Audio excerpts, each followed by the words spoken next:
संदर्भ। भारत की अपनी आबादी और तेजी से बढ़ती अर्थव्यवस्था के लिए ऊर्जा प्रावधान बढ़ाने की आवश्यकता एक विकट चुनौती पेश करती है, जिसे समग्र ऊर्जा मिश्रण में नवीकरणीय ऊर्जा की हिस्सेदारी बढ़ाने हेतु देश के लिए एक वृहद अवसर और आवश्यकता दोनों के रूप में देखा जाता है। सौर ऊर्जा, सोलर एनर्जी, भारत को स्वच्छ ऊर्जा, क्लीनर एनर्जी उत्पादन प्रौद्योगिकियों के एकीकरण की ओर ले जा रही है। वर्ष 2010 में 10 मेगावाट (MW) से भी कम क्षमता से आगे बढ़ते हुए भारत ने पिछले एक दशक में उल्लेखनीय सौर ऊर्जा का योग किया है और वर्ष 2022 तक 50 गीगावाट (GW) से अधिक की क्षमता हासिल कर ली है। वैश्विक जलवायु संकट को संबोधित करने की प्रतिबद्धता को आधार बनाते हुए भारत ने वर्ष 2030 तक गैर जीवाश्म ईंधन स्रोतों से अपनी लगभग आधी ऊर्जा आवश्यकता पूरी करने का संकल्प लिया है और लघु अवधि में अपनी नवीकरणीय ऊर्जा का कम से कम 60% सौर ऊर्जा से प्राप्त करने का निश्चय किया है। इन लक्ष्यों को पूरा करने के लिए सौर ऊर्जा उत्पादन में आत्मनिर्भरता के साथ साथ इसकी वहनीयता एवं पहुंच पर ध्यान केंद्रित करना आवश्यक है। सौर ऊर्जा की क्या आवश्यकता है? ऊर्जा सुरक्षा। भारत की ऊर्जा मांग बड़े पैमाने पर ऊर्जा के गैर नवीकरणीय स्रोतों से पूरी की जाती है। इन जीवाश्म संसाधनों की कमी नवीकरणीय ऊर्जा स्रोतों की आवश्यकता पर बल देती है। सौर ऊर्जा की प्रचुरता भारत की स्वच्छ ऊर्जा मांगों को पूरा कर सकती है। आर्थिक विकास। चूंकि भारत एक विकासशील अर्थव्यवस्था है, इसके औद्योगिक विकास और कृषि के लिए बिजली की उपयुक्त आवश्यकता है। भारत को बिजली उत्पादन में आत्मनिर्भरता एवं न्यूनतम लागत के साथ ही सुनिश्चित नियमित आपूर्ति की भी आवश्यकता है, जिससे इसके उद्योगों और अर्थव्यवस्था को बढ़ावा मिलेगा। सामाजिक विकास। पावर कट और बिजली की अनुपलब्धता की समस्या, विशेष रूप से ग्रामीण क्षेत्रों में, अनुपयुक्त मानव विकास की ओर ले जाती है। ऊर्जा की अधिकांश मांग सब्सिडी युक्त किरासन तेल से पूरी की जाती है, जिससे सरकारी खजाने को नुकसान होता है। पर्यावरण संबंधी चिंता। भारत की ऊर्जा मांग का एक बड़ा भाग तापीय ऊर्जा द्वारा पूरा किया जाता है, जो वृहत रूप से जीवाश्म ईंधन पर निर्भर है। इससे पर्यावरण प्रदूषण भी होता है। सौर ऊर्जा ऊर्जा संसाधन का एक स्वच्छ रूप है, जो एक बेहतर विकल्प हो सकता है। भारत में सौर ऊर्जा उत्पादन बढ़ाने के लिए सरकार की प्रमुख योजनाएं। अंतर्राष्ट्रीय सौर गठबंधन, इंटरनेशनल सोलर अलायंस।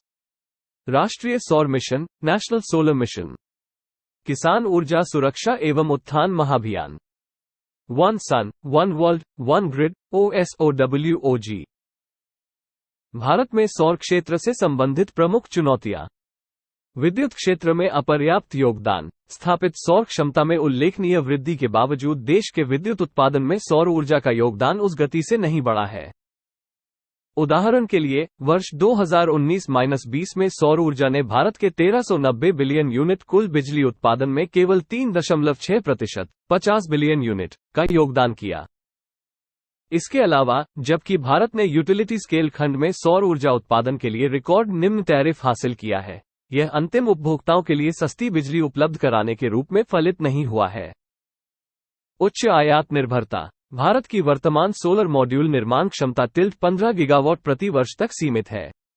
इसके अलावा, भारत के पास सोलर वेफर्स और पॉलीसिलिकॉन इंगोट्स के लिए कोई निर्माण क्षमता उपलब्ध नहीं है और मौजूदा तैनाती स्तरों पर भी इसे अभी 100% सिलिकॉन वेफर्स और लगभग 80% सेल का आयात करना पड़ता है।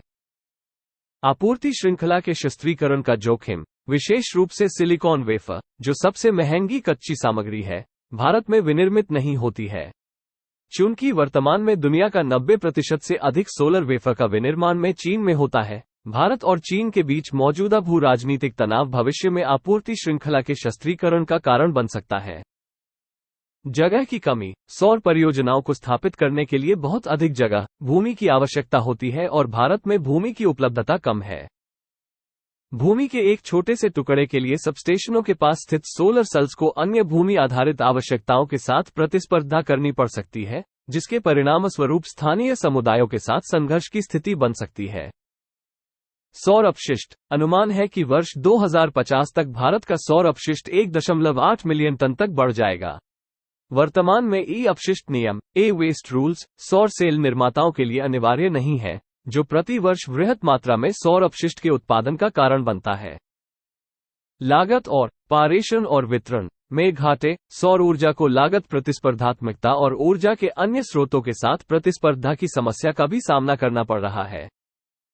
घाटों की लागत लगभग 40% है, जो सौर ऊर्जा स्रोतों के माध्यम से उत्पादन को अत्यधिक अव्यावहारिक बना देती है। आगे की राह।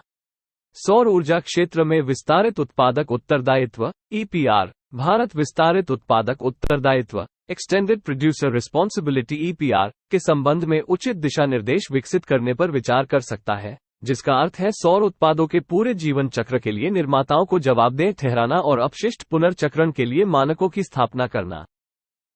ये घरेलू विनिर्माताओं को एक प्रतिस्पर्धी लाभ की स्थिति पहुंचा सकता है और अपशिष्ट प्रबंधन तथा आपूर्ति पक्ष की बाधाओं को दूर करने में दीर्घकालिक योगदान कर सकता है। सौर ऊर्जा में आत्मनिर्भरता। आत्मनिर्भर भारत के विजन के एक भाग के रूप में भारत को एक मजबूत घरेलू सौर ऊर्जा बाजार विकसित करना चाहिए। सोलर पीवी विनिर्माण को बढ़ावा देने का सबसे अच्छा तरीका ये होगा कि अपस्ट्रीम स्टार्टअप्स कंपनियों को प्रत्यक्ष समर्थन दिया जाए, जहां डिजाइन एवं उत्पादन के लिए उन्हें वित्तीय प्रोत्साहन दिया जा सकता है। भारत सूक्ष्मजीवी प्रकाश संश्लेषक एवं श्वसन प्रक्रियाओं microbial photosynthetic and respiration processes से बिजली पैदा करके जैव सौर कोशिकाओं के उपयोग की दिशा में भी आगे कदम बढ़ा सकता है। स्थानीयकृत सौर ऊर्जा उत्पादन, मिनी ग्रिड और सामुदायिक रूफटॉप सोलर इंस्टॉलेशन भारत में सौर ऊर्जा की दिशा में संक्रमण को सुविधाजनक बना सकते हैं, जबकि पंचायतों और नगर निकायों द्वारा कार्यान्वित स्थानीयकृत सौर ऊर्जा उत्पादन एवं उपयोग localised solar energy production and utilisation वर्ष 2070 तक शुद्ध शून्य भारत नेट जीरो इंडिया के हमारे लक्ष्य की पूर्ति हेतु आधारशिला का निर्माण कर सकते हैं। सौर कूटनीति। वर्ष 2015 में कॉन्फ्रेंस ऑफ पार्टीज COP21 में भारत और फ्रांस द्वारा स्थापित अंतर्राष्ट्रीय सौर गठबंधन आइसा निवेश जुटाने, क्षमता निर्माण, आपूर्ति श्रृंखला के विविधीकरण और वैश्विक कल्याण के लिए सौर ऊर्जा को समर्थन जैसे विषयों पर दुनिया के देशों को एक साथ लाने का एक मंच बन सकता है। I've been living life right like I could just die any minute.